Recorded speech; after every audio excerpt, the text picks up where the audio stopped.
Welcome to the Early Edge NFL Pick Show. Brought to you, the Early Edge NFL Pick Show, brought to you by BetMGM, the sports book born in Vegas. Will Brinson here, joined by the legends, Vegas legends themselves in their own right, I believe, both recently out in Vegas, RJ White and Larry Hartstein, to look at every single game for week one of the 2025 NFL season.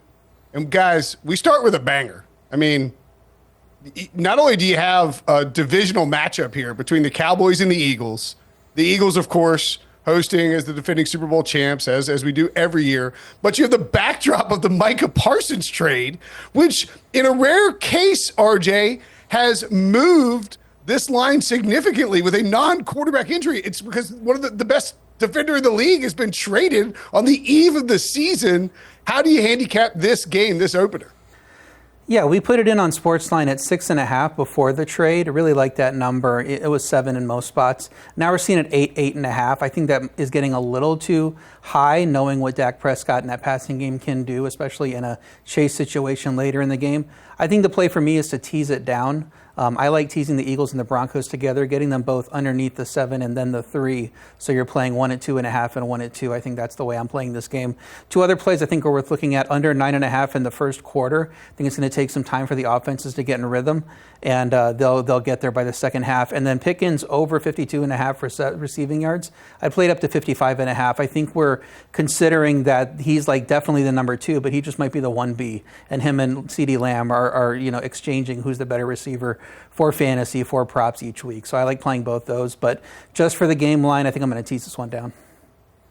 Well, Brinson, I take issue with your description of Vegas legends. I accept it for RJ. The guy has 2 huge cashes in the Super Contest. All I've done is bubble in that contest, hoping to change that this year. But on to the game. I like Dak Prescott to have over 36.5 pass attempts because Javonte Williams and Miles Sanders are not going to be running through Jalen Carter and that Eagles front, Jordan Davis, etc. So I think they're going to have no success on the ground. They're going to be playing from behind with their bottom 10 defense unable to stop Philly with their multifaceted attack. And it's going to be Dak Prescott to Pickens, Dak Prescott to Lamb, Dak Prescott to Ferguson over and over. And Javonte Williams, even though he's not explosive, he did get 70 targets last season. He has good hands. He's a good pass catcher. So that is my favorite play in this game with the line getting out of hand. Dak Prescott over 36.5.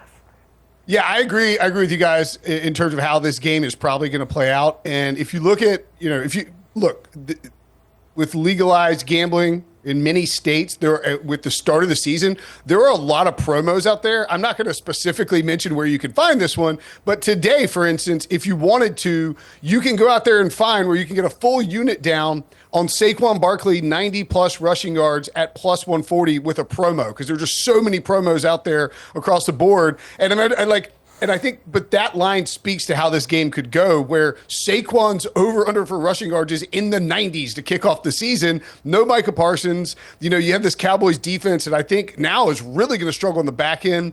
Eagles are going to be going downhill on them. And then you have the Dak trying to come back. And so, I think if Dallas covers this one, it's probably a backdoor. I would stay away from this spread personally. Friday night, ole, ole, ole, ole. We get a little foreign flavor with the Chiefs and the Chargers. Technically a Chargers home game, but it is international in Brazil.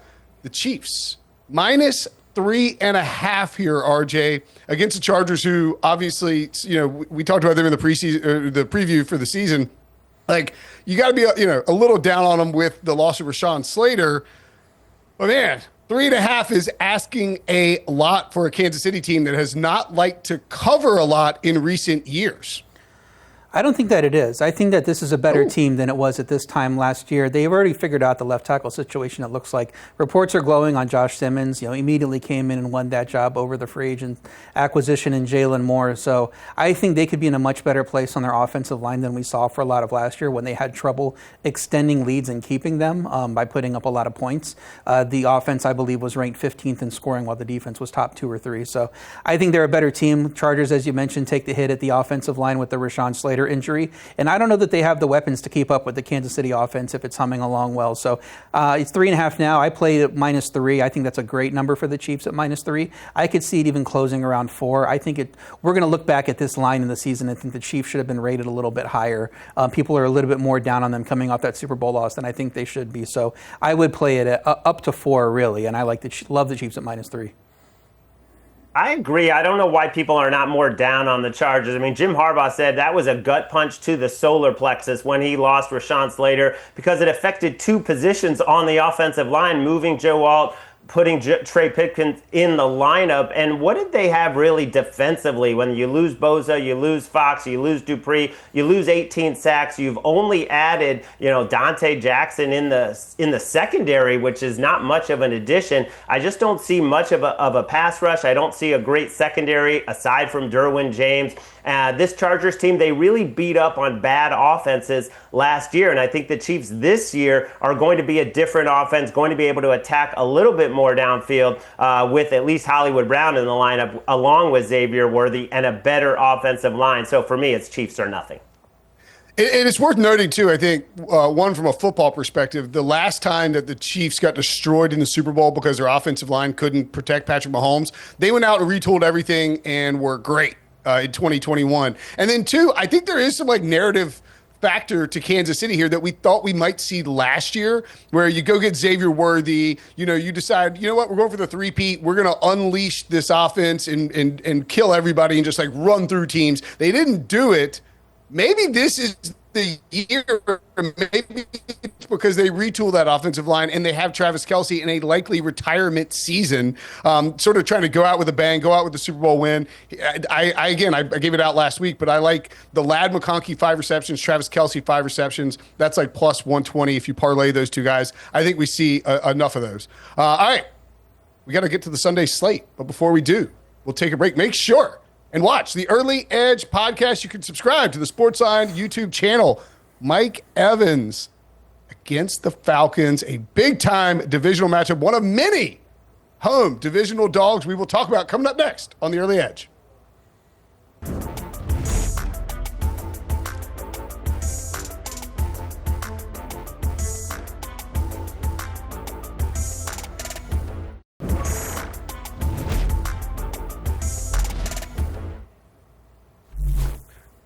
Welcome back to the Early Edge Week 1 NFL Picks Show. Will Brinson, RJ White, and Larry Hartstein. We got to look at some Sunday games. We start in Atlanta, where the Falcons are a 2.5-point dog here against the Buccaneers. We talked about last week, RJ, just how often these home divisional Week 1 dogs like to cover. Do you think the Falcons can bark, which doesn't really sound like something that should be said?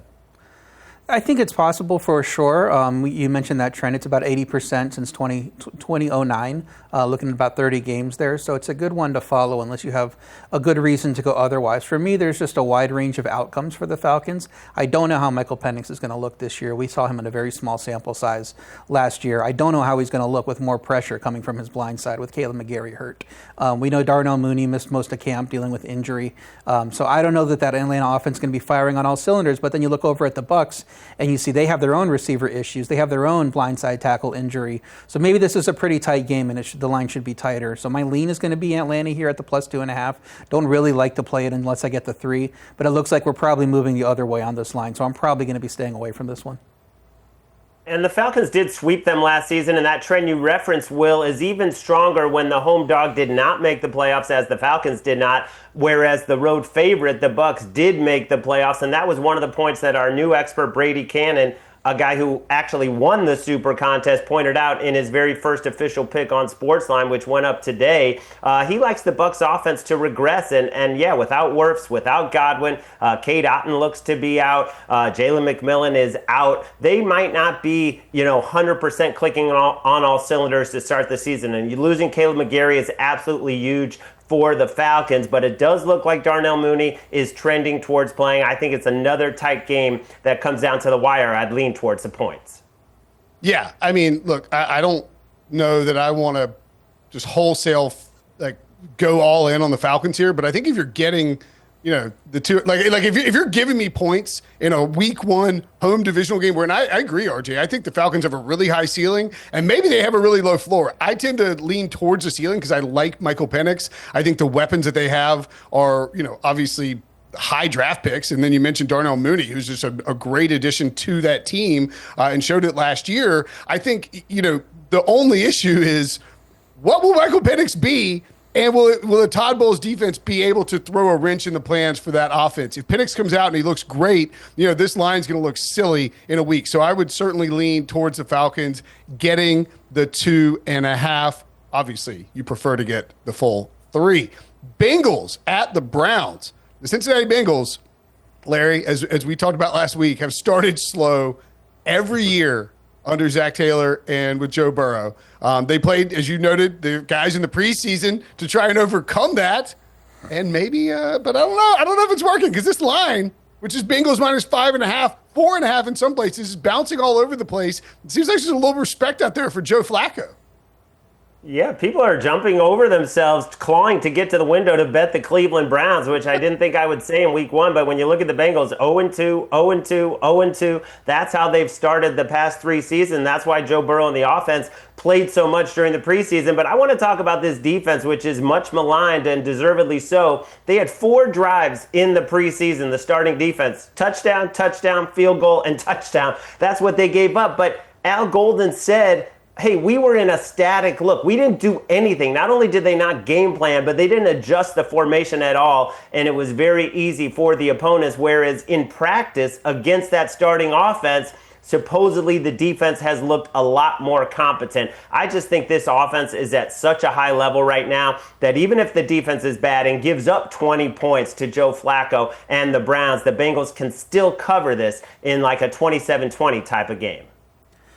I'm going to be one of those people maligning the Bengals defense until I see it. I need to see it on the field before I'm ready to play that, knowing how bad they were last year, and that the Browns, even in a chase situation, look, they have their best quarterback in there. I know we're very down on the Browns this season; they're one of the lowest win totals, but Joe Flacco is the guy you want out there if you're going to win games. So even if you are negative on the Browns this season, this is a game where you want to play them. Everybody's healthy, which is not a small thing for Cleveland. We know the last few years have dealt with a ton of injuries, especially on the offensive side of the ball. So I think they can come out here, score points, maybe backdoor cover here, even if since he's up like 10. You got to love that potential. I also like taking David Njoku anytime touchdown at plus 225.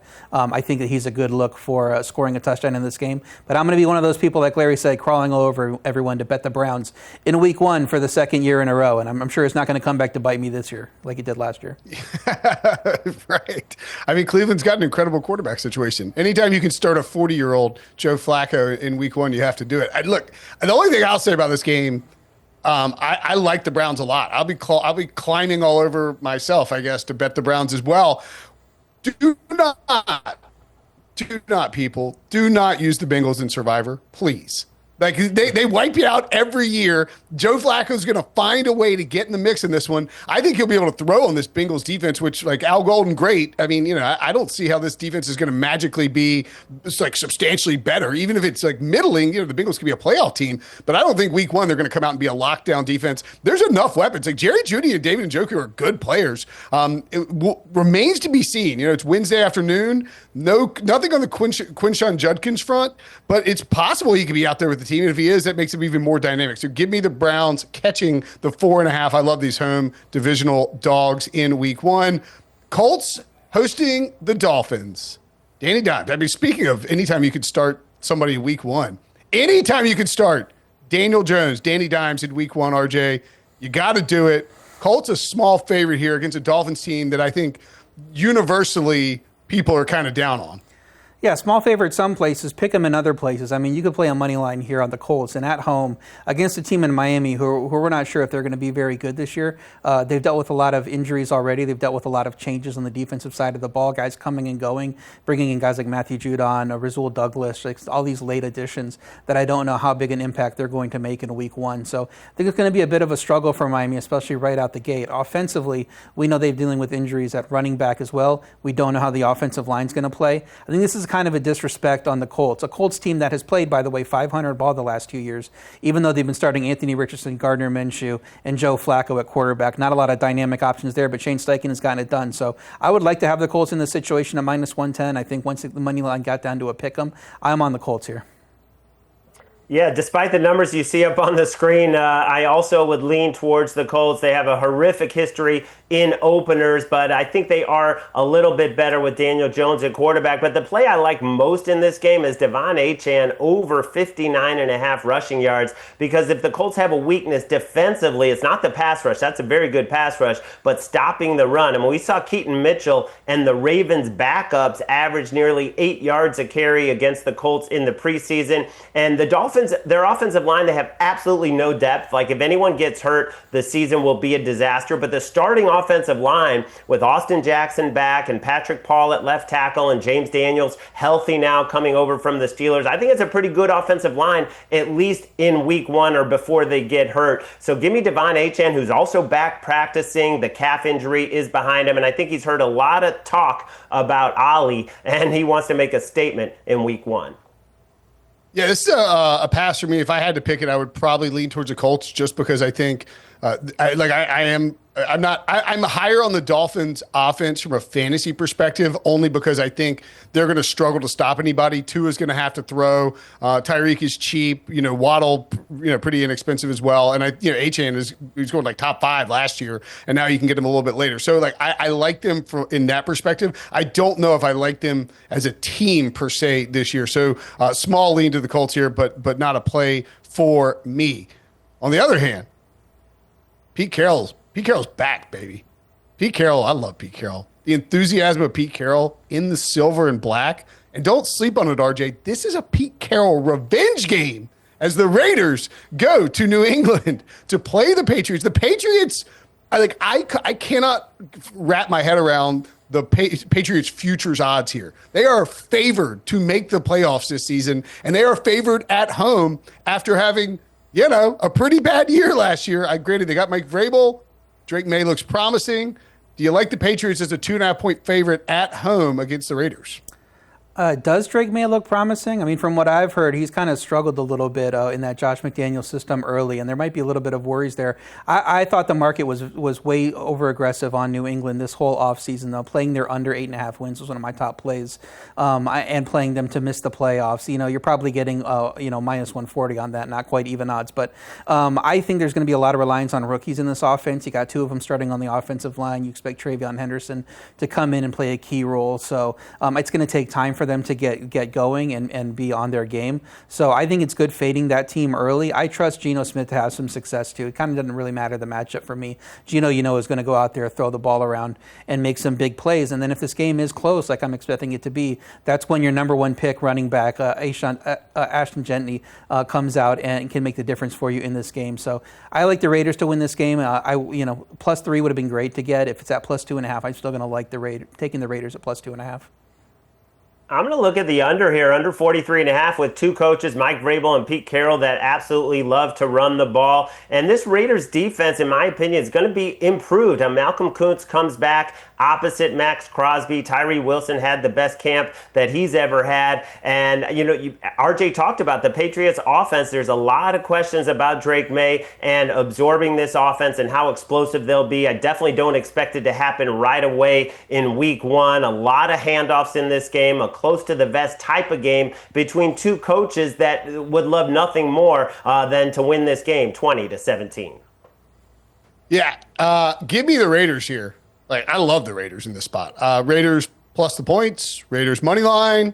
I just think, joke about the revenge game angle because it's a stick and all that. But, I do think Pete Carroll will be motivated to let everybody know that, his ouster in Seattle doesn't mean he can't coach. And he's got a guy who, in Ashton Gentry, he's not Marshawn Lynch, but he is a physical, nasty runner. He's going to get that offensive line working. They have weapons in the pass game, and Geno Smith is a guy he loves. And I trust Pete Carroll to coach up a defense. If those Drake May rumors are indeed true and he's not playing particularly well in that Josh McDaniels system. This could be a slow start for the Patriots. Again, survivor situation, I would not back New England. I think people will be backing New England to try and get different. No thanks. I like the Raiders to win this game outright. All right. Tons of games. 1 p.m. games, 4 p.m. games. We got to get to them all, and we will do that coming up next when we look at the Cardinals, the Rams. Look at Pete Carroll, the Silver Fox. Bo Nix, ready for a big second season as well. We will tell you what games we like in the 1 p.m. slate coming up next on the Early Edge.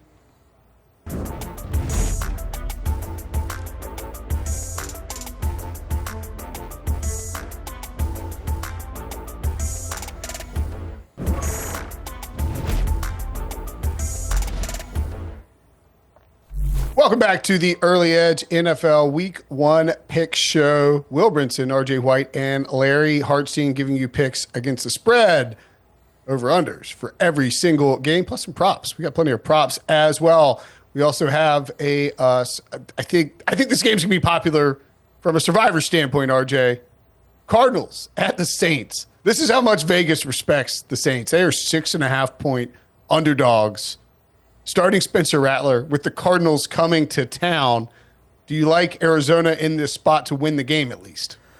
Well, it's certainly like Arizona for Survivor. That's probably going to be my play, getting away from the consensus pick of Denver. But for this game, I like under 21.5 in the first half. We expect the Saints offense to be, kind of a down unit this year. But what if Arizona starts slow too, especially in the passing game? I think they're going to need their timing to get worked out. And it's going to really focus on running the ball early with their two backs there. So that's going to limit some possessions in the first half and maybe even the entire game. I mean, this seems to me like 13-7 at best at halftime. And I like playing the under 21.5 in this type of game. Yeah, I'm going to lean towards the Cardinals and laying the points with Josh Sweat and a totally revamped defense that's going to put a lot of pressure on Spencer Rattler, who was 0-6 as a starter, completed 57% of his throws, more INTs than touchdowns, fewer than 6 yards per attempt. I think it's going to be a tough offensive day for the Saints. Yeah, I think I would probably lean towards the Cardinals if I had anything. No play here. I do like the idea of not just using the Cardinals in week 1, but attacking the Saints with Survivor throughout the first part of the season. If they are as bad as we think, might be an advantage to be early on that. The ultimate revenge game in week 1. I mean, revenge all over the place. Steelers at the Jets. As RJ pointed out last week, maybe it's not an Aaron Rodgers revenge game. Maybe it's a Justin Fields revenge game. Doesn't matter. Aaron Rodgers is the favored quarterback for the Steelers going back to MetLife Stadium in week 1 where, clearly he doesn't have great memories. 2.5 points. The Steelers are laying a total of 38 here, RJ. Yeah, love the Jets. Love them at +3. Still going to play them at +2.5. I think they should be favored in this game. I look at these two teams, and they seem very similar to me. They seem like strong defenses. We know that there's still defensive talent on the Jets based on the last few seasons.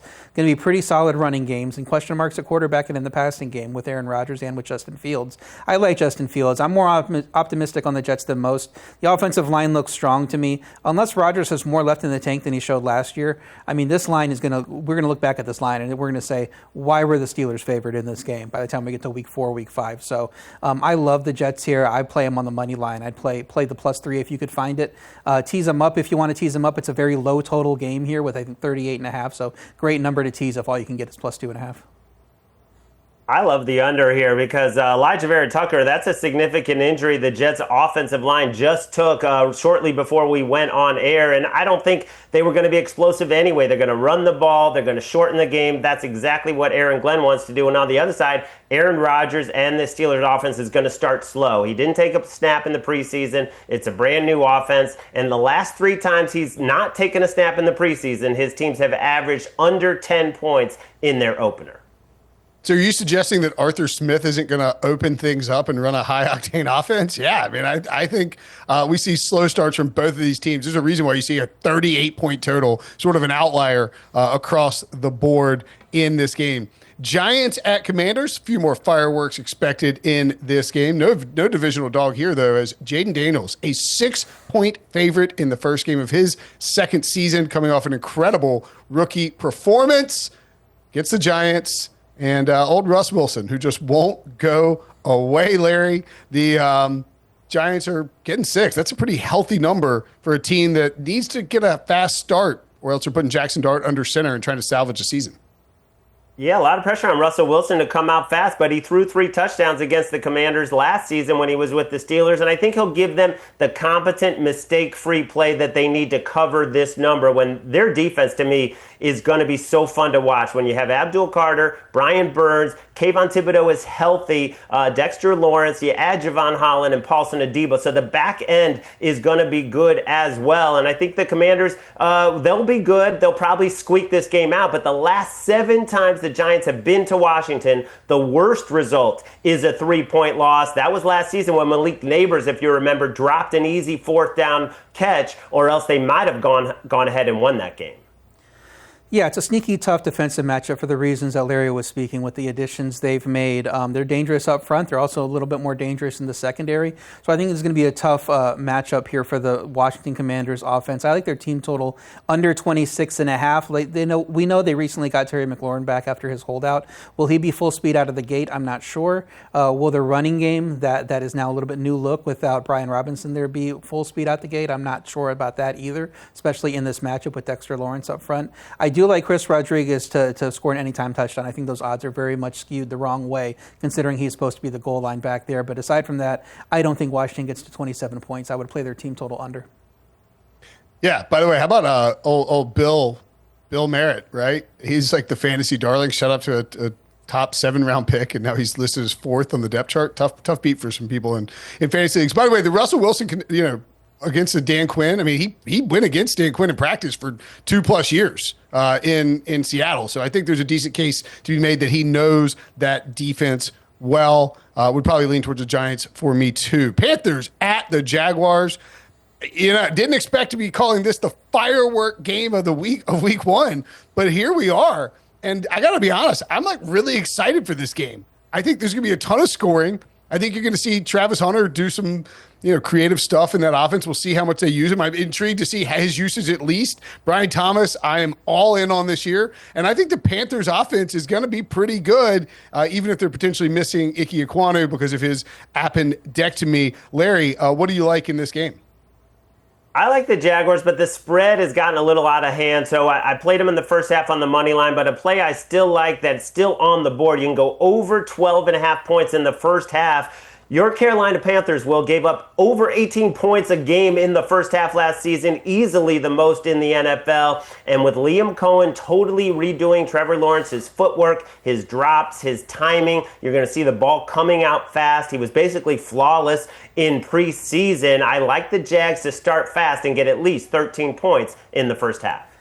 I'm also going to make a first half play here. I lean to the Jaguars -1.5 in the first half. Was able to get the full game at -2.5, -125 on Monday before the line move that we saw yesterday. I think 3.5 is about right for this game. I think I'd probably make it 4. I do have concerns about the Panthers starting slow. Their offense did not look great in the preseason. With the limited people they played, and as you mentioned, the Ekwonu injury, you got Jalen Coker hurt, and they traded Adam Thielen. So there's not a lot of paths to scoring a ton of points for them unless the run game is really good. And it might happen because the Jags defense, I don't have a ton of confidence in them, but I think in the first half the Jaguars will be able to go into the halftime break with the lead. So I like Jags -1.5 first half. Yeah, look, I like the over in this game. I know it's probably the square play.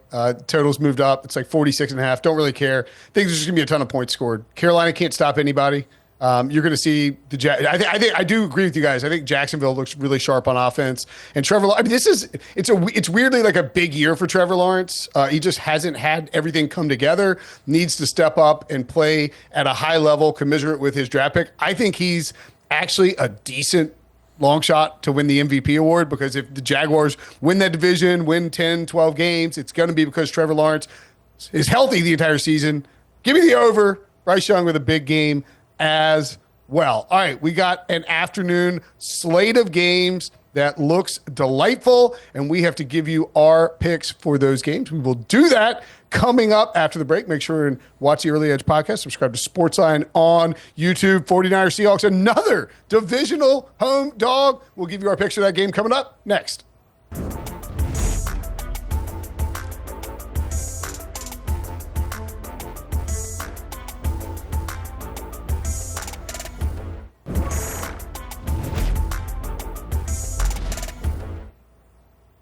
Welcome back to the Week 1 NFL Early Edge Pick Show presented by BetMGM. Will Brinson, RJ White, and Larry Hartstein. Divisional home dogs have been a theme already throughout the show. It's going to continue because there's a bunch of them in Week 1, including the Seattle Seahawks, who are plus 2.5 against the San Francisco 49ers, RJ, a total of 43.5. Are you backing the divisional dog in this spot? Yeah, I am once again. I mean, I've been as high as anyone on the 49ers this year. I love their schedule. I think they have a great shot to go to the Super Bowl, but they need to get healthy first. And with the receiver room the way it is going into this game, I think this line is a little too aggressive here. I'd make it -1 at highest. So San Francisco has to grind out drives. That gives a quality Seattle defense a chance to keep the game tight and let Seattle's rush offense kind of dictate their attack and not put Sam Darnold in too many bad spots. So I'm going to play the Seahawks pregame, but if this game starts to get out of hand and Darnold has to throw some more, might have to live bet the 49ers at that point. Well, Mike McDonald built a very good defense in Seattle, and we saw that when they got healthy at the end of the season, a top 5 defense in the last 7 weeks of the season. Then you add DeMarcus Lawrence in the middle of that defense to help with the run defense. So I just think that it's going to be a tough go for the 49ers offense. Even though they have played well historically in Seattle, I think this Seattle team is going to run the ball behind Gray Zabel and his North Dakota State teammate Jalen Sundell and Clint Kubiak's offense. That offensive line is much improved. They're going to be able to keep this close and possibly win outright. Yeah, and let's not forget Clint Kubiak's offense last year. Like, the Saints were considered one of the best teams in football like 2 weeks into the season. Derek Carr looked incredible. I think you get some really good play from Sam Darnold. People think leaving Minnesota, maybe he falls apart, turns into a pumpkin. Would lean Seattle, maybe the under here as well, just because I think San Francisco will play it a little close to the vest with all their offensive injuries. Titans and the Broncos, RJ referenced it. Denver and Sean Payton and Bo Nix, sort of the darlings, right? I mean, they're -8 in this game. They are going to be the survivor darlings for sure, RJ. Are you worried about them winning this game? Do you think they can cover? -8, total 42.5. Yeah, kind of a big number, knowing that offenses can start slow. I would look to tease it down. I'm teasing it with the Eagles, like I said earlier. Might play back the Titans, especially live, and try to hit a big window there. But I think the Broncos are going to win this game. I think that's probably the way to go. Titans team total under 16.5 makes sense, too. I mean, you can't get a worse situation for a rookie quarterback making his debut than on the road in Denver against this defense. So I think the Titans are going to struggle to score points here. The question is whether the Broncos struggle as well. So I do like Broncos on the teaser. And with the Titans playing from behind and Patrick Surtain probably shadowing Calvin Ridley, that's going to leave an opening for a rookie, Alec Ayumanor from Stanford, who grabbed a starting job with the Titans. He had a great camp, showed a lot of chemistry with Cam Ward, and now you're looking at a prop of 14.5 yards for a starting receiver who's 6'2". If you look at his highlights, you can see some tremendous one-handed grabs, and he's able to box out the defender. I just think this number is way too low, given that Tennessee, in all likelihood, will be playing from behind. Yeah, it's a tough spread. I mean, just because Denver, we're not talking like like they said in John Elway and Terrell Davis. I mean, it's laying 8 against a team. And by the way, Cam Ward been very aggressive early in this offseason, so we could see him throwing down the field. The one thing I really want to see in this game is what do the Broncos do at running back with J.K. Dobbins and R.J. Harvey, because I think that's a big factor in, they used a high pick on Harvey. Awesome divisional matchup between the Lions and the Packers Sunday afternoon. Just delightful to see this sort of opening salvo between the two top teams, I think, in the NFC North. Packers a 2.5 point favorite here, Larry, with a total of 47.5. You see that stat. The Lions have won 3 straight road games at the Packers for the first time since the late 80s. Yeah, but now you're going in without your coordinators from last season. You're also going in without your all-pro center, Ragnow, without your rocket guard in Zeitler, and you're facing a team that will have Rashawn Gary and Micah Parsons opposite each other. So I think there's going to be some disruptions for Jared Goff that he may not have had in his recent visits to Lambeau. I'm going to lean towards the Packers to get off to a fast start and kind of turn the page and show this is a new year in the NFC North. I'm leaning to the Packers as well. This line should probably be 3. The Packers have historically had a great home field advantage, even in the early parts of the season. We'll see if the line gets there eventually. People are excited to bet the Packers after that Parsons trade. Jacobs over 71.5 rushing yards is worth a look, I think. Packers might keep it a little bit light on Jordan Love after missing all that time with the thumb injury in week 1 and try to key on the run game. So we'll see if it's just a battle of run games here, but I think the Packers probably win this game by at least 3. Yeah, I mean, I think with the Parsons trade, you saw it with the Cowboys and the Eagles move, and it's obviously not going to be the same, thing. Just it's like you're not getting like 3 points because you got Micah Parsons versus losing them. But you are going to see this line drift towards the Packers, as RJ pointed out. If it gets to that 3, give me the Lions. I think the coordinators are a big deal, of course, but this Lions team knows that people are talking about the coordinators. I think they feel disrespected. I like the Lions as a lean. Texans at the Rams. The Rams are -3. Total of 44. Give me the Rams. I love my Rams. I think they're going to cover. I think Houston starts slow this season. RJ, thoughts on this game? My lean would be to the under. I'm worried a bit about laying the points with the Rams, considering Stafford missed that time in camp with the back injury. We don't know how he's going to respond. Houston, of course, has running back and offensive line issues. This seems like a game that could go under for me. A little bit more of a defensive battle here. Can also look to play under 7.5 in the first quarter. All right. Sunday Night Football, Monday Night Football. We got to cover those as well. I mean, they are absolute doozies. We'll do that coming up after the break. We got Ravens and Bills. I mean, just a dynamic matchup. And then Vikings and Bears. We will give you our picks, our best bets for those games coming up next on The Early Edge.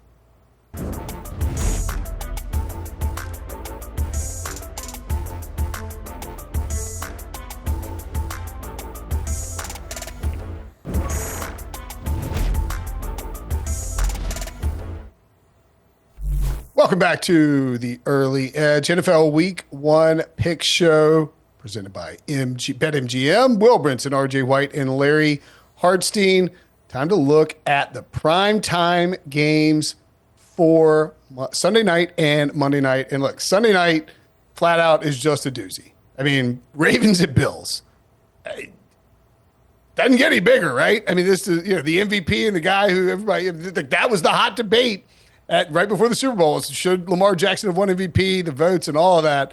This is an incredible game, and we expect fireworks. A total of 50.5. The Bills, a slight favorite here, RJ. I mean, I think you could probably go either way. Which way do you lean in terms of total or spread here? Yeah, well, apparently the Bills have gotten worse over the last few days because the market is now shifting toward the Ravens, and the Bills are even home dogs in some spots. You can get +1.5. I think that's wild. I mean, a lot of people are picking the Bills to win the Super Bowl. I know Pete Prisco likes them to win the Super Bowl. They're a very strong team. If you can play them as underdogs at home in any game, I think you have to do it. I don't care who the matchup is, unless Josh Allen is hurt, probably.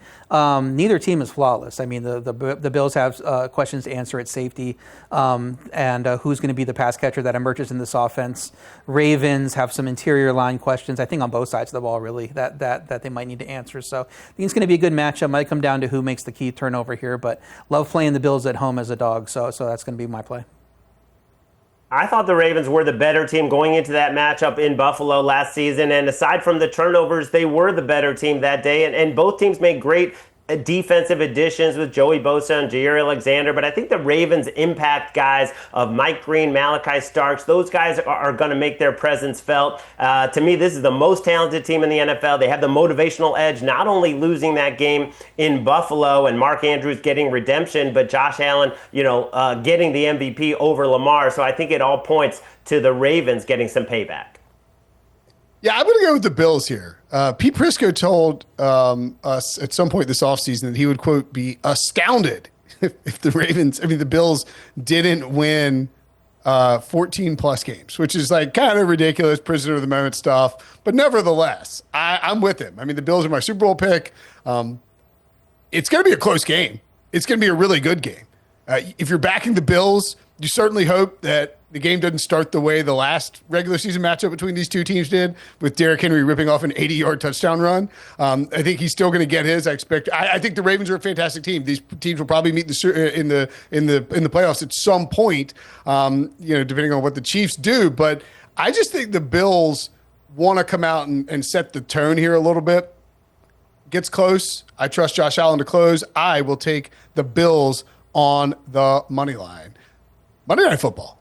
I think this is a great matchup because one, it's a divisional game. Two, you got a divisional home dog with the Chicago Bears hosting the Minnesota Vikings. Three, there is so much like unknown hype around these two teams, whether it's JJ McCarthy coming in and, like Justin Jefferson's health, and then everything with the Bears. Caleb Williams has looked so sharp in the preseason. You have Ben Johnson in town, all these weapons, the upgraded offensive line. Larry, where do you lean in this spot with the Vikings? I mean, kind of a surprising favorite, right? Yeah, and this could be the most intriguing matchup, like you said, because of all the unknowns. But the one known is Ben Johnson versus Brian Flores. He's had his number 4-0. His Lions team scored 30 or more in all of those games. Now, you might say he doesn't have the Lions anymore. He's got to coach the Bears. But Caleb Williams played well against Brian Flores last year. There was that overtime game, 30-27. He threw for 340, ran for 34 yards, did not throw an interception in those two games, 3 touchdowns, no picks. So I like the Bears to come out and against a Vikings team that I think is going to start slow with J.J. McCarthy never having taken a snap. Yeah, we've never seen McCarthy play a game in professional football, and that's weird that they're favored on the road, in this game, in his debut. That means that the Bears must be terrible, and I don't think that's the case. I think the Bears are a playoff sleeper team. So my play here is under 44. Minnesota's pass rush may dictate this game against those Bears tackles. So even though I love the Bears plus 1.5, I would play the under is the way I would go in this game. Yeah, I like the Bears in this spot. I mean, when we say it out loud, I mean, it seems a little obvious. Like the Bears are, getting points against a guy who, as RJ, like he's never thrown a professional pass like in a regular season game. That's crazy. And high draft pick and all of that. I trust Kevin O'Connell. I have a lot of like Minnesota in terms of best ball stuff, just stacking JJ McCarthy. But I have a whole lot of Caleb Williams, and I'm just in. I'm in on Ben Johnson, and I think he's going to get the most out of this offense. Rome Odunze had sort of an okay rookie season, but has kind of been flashing leading up to the start of 2025. Caleb Williams has the pedigree, and we've seen that Ben Johnson can get the most out of his players. Give me the Bears on the money line to win this game as a home dog. All right, let's get to our best bets for week 1. RJ, you're gonna take the Browns. Browns is your favorite bet of week 1. Just back it up from last year. Yeah, I mean, like I was high on the Jets and Browns last year, too high, and it seems like that's going to be the case again this year because my favorite bet's the Jets at +3. I just think these teams are too similar for the Steelers to be laying 3 on the road in this matchup. For this line to make sense to me, the Jets would have to be down in that Cleveland-New Orleans range where everybody has them ranked in the basement, or Pittsburgh up in the Detroit-Denver range if I'm right on the Jets, and I just think neither of those is even close to being the case. So give me the Jets. Give me the Giants plus the 6 or more if you can find it at Washington with this very healthy, very fearsome defensive front and a back end that is now a lot better with Javon Holland, and Paulson Adebo coming in. So I just think the Giants are going to keep this close. It's what they always do in Washington. Last 7 meetings, they have not lost by more than 3 when going to D.C. Yeah, I mean, look, those are two. I love these spots that you both pick because you're buying, like you're kind of selling some of the offseason hype and buying in on teams that are catching, some decent points there. I'm going to be a total donkey and just take the Jaguars and the Panthers over. Don't care. I think we get a shootout. I think you get a great game from Bryce Young, great game from Trevor Lawrence, ton of points in the 50s. Maybe I'm wish casting and manifesting for fantasy purposes, but I do think that these offenses are going to show out in week 1 and put up a ton of points to cover that over. All right, that'll do it for us. Week 1 picks. Great job, RJ. Great job, Larry. Make sure and go to The Early Edge, a daily SportsLine betting podcast. You can listen on Spotify or wherever you get your podcast. Thanks for watching. We'll see you guys next week.